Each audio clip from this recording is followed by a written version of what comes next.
Today, I want to share a story of a lady that was very near death and was put on life support in hopes of prolonging her life.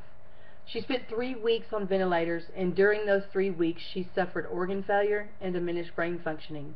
However, she did overcome death and was eventually able to leave the hospital and spend time at home with her family. Sadly, the time spent at home with her family was different than the life she had lived before.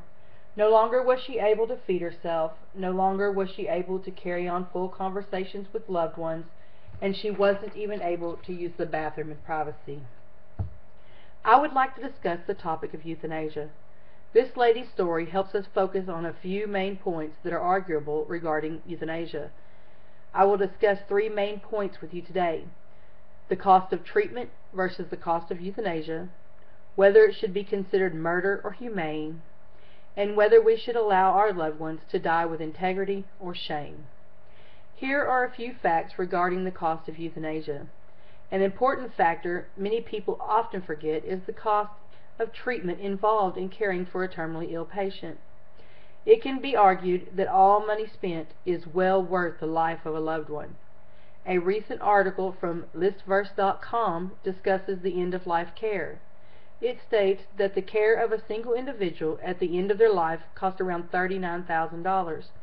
Medicare only pays a small portion of this, and more often than not, family members are left with insurmountable debt. Loved ones do not want to be a financial burden to their family. Next, some believe that euthanasia should be considered murder. Rather than calling it murder, I believe it is a much more humane option than allowing our loved ones to waste away with little to no quality of life. The lady I mentioned earlier lost all quality of life after doctors saved her.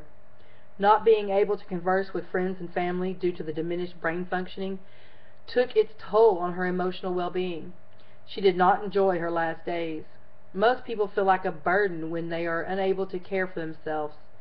They need help with feeding, bathing, bathroom accommodations, and much, much more. They also experience loss of mobility, the slow, agonizing process of organ failure, and bed sores.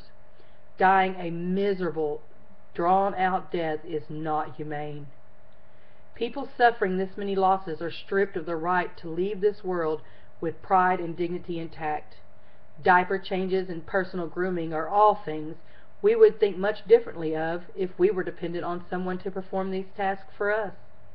Matthew Hayes from Pampost interviewed a lady discussing the slow death of her grandmother. Her grandmother stated, "All the things that made my life enjoyable were taken away from me," and she did not want to live. Our loved ones deserve to die a respectable death with their pride and dignity intact. Today we have discussed all the depressing issues concerning life and death. I hope that I have shown you that the cost of euthanasia is nothing compared to treating our loved ones with humanity and allowing them to keep their integrity in the fragile last moments of their time on earth. How would you like to remember your loved one's last moments? Like this?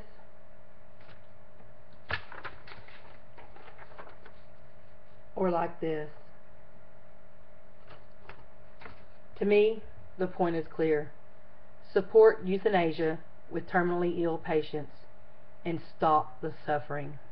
Thank you.